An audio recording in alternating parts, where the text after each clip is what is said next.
mas aja dipleroki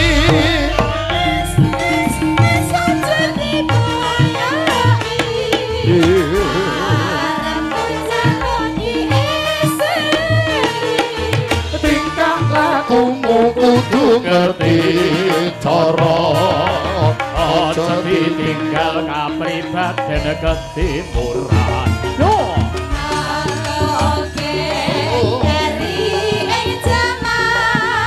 yo sing eling apa-apa suka budaya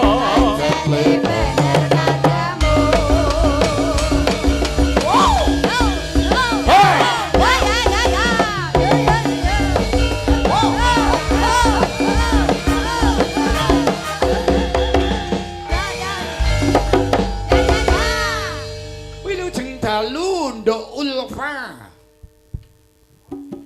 Nggih, wilujeng dalu Pak Dalang. Nggih, aduh, jan aku disebutke Pak Dalang, aku mangko duduk dalang lho. Iya. Amri jelasipun panjenengan menika waranggana ingkang tasih kinyis-kinyis. Nggih. Mijil saking pundi, Nduk? Saking Gedung Bulus. Gedung Bulus. Gedung Bulus ku Gedung ngendi, Nduk? Bulus. Iki bocah blater iki yang ngene iki, Nduk. Omong ambek guyu. Lah iku mamaksa iki ketemu karo maratuane ambek sapa, Nduk? Ambek bojoku. So, ya Nduk ya ajar sik ben jenengan terkenal kaya Mbak Yumu. Heeh. Kelas piro to? Anu to, gede ora cocok, cilik ora cocok. Anu gede no sithik Mas, miki Mas. Kuwi kurang gede, ganti sing gede miki sing anu. Iya. Kelas kali. Oh, kelas loro arep munggah nang kelas 3. Aku yakin jenengan mesti munggah kok, Nduk. Bapake kami tuwa. Waduh, ibuke apa? Guru TK. Ya. Nggih. Untuk menjadikan idola di mana-mana tempat itu pasti ada ujian. Ujiannya sampean tadi waranggana kudu kuat. Kuat nih. Terutama untuk menjaga suara. Jenengan kudu aja sing sampai kasar-kasaran, kudu sing halus-halusan. Nggih. Kaya aja lemah sapa iki? Tegese mame sing halus-halus kaya gedang. Gedang campur sego. Kates. Malah kaya bayek biyen dicotek. Wes saiki ujian wis iki melompati yang kedua. Iku mang babakan panganan. Saiki aku tak tekon, Nduk ya. Napa? Wis iki ngene wis penak-penakan. Ki ana loro barang ya, Nduk. Nambah iki. Iki gedang. Lah, Etok-etoke lho ya. Nggih. Iki kacang. Siji apa mang? Gedang. Sijine Kacang. 100. Terus marono anak ketek liwat, Nduk. Keteke milih gedang apa kacang kira-kira? Kali loro-lorone. Keteke milih loro-lorone. Oh, keteke serakah iki. Loh, berarti keteke milih loro-lorone. Berarti sing milih loro-lorone kuwi sapa, Nduk? Ketek. Lah, berarti sing ngomong kok keteke. Iya wis ora usah kesuwen-suwen Nduk. Engko yen kakean malah jenengan don. Keteke tek nyenyaji.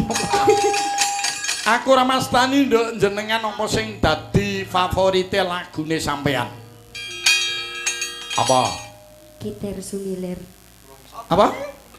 Kitir Sumilir. Tak pikir krungu kok Kitel Sumilir. Iya. Kitir Sumilir. Double R. R. Nggih. Dadi ora nek Kitel Sumilir. Oke. Mulane lek ngendika kudu sing genah. Bucange Kitir Sumilir. Lah krungu mau Kitel Sumilir. Ayo Nduk diaturake kaya ngapa? Mas Nanang.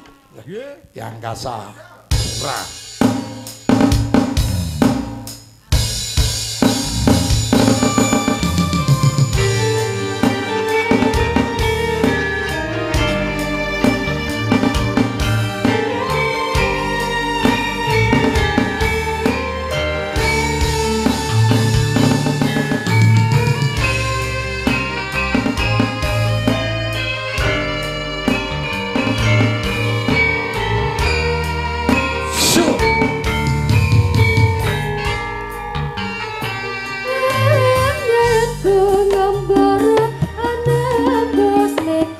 kagem ibu-ibu ingkang tasih wewengan menapa ibu-ibu perangkat miwah ibu-ibu warga masyarakat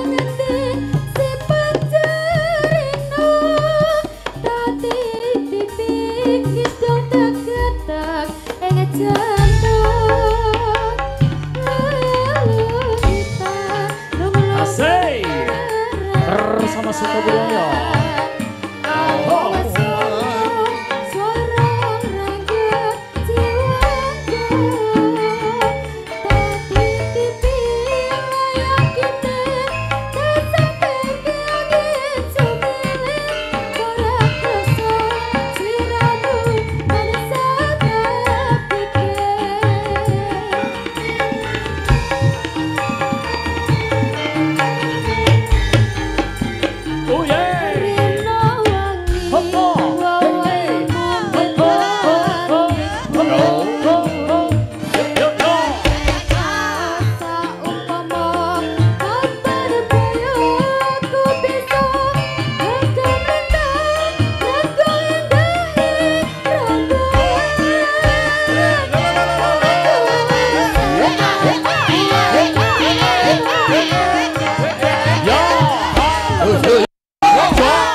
Dene gerak tangane ben ora ngantuk ya.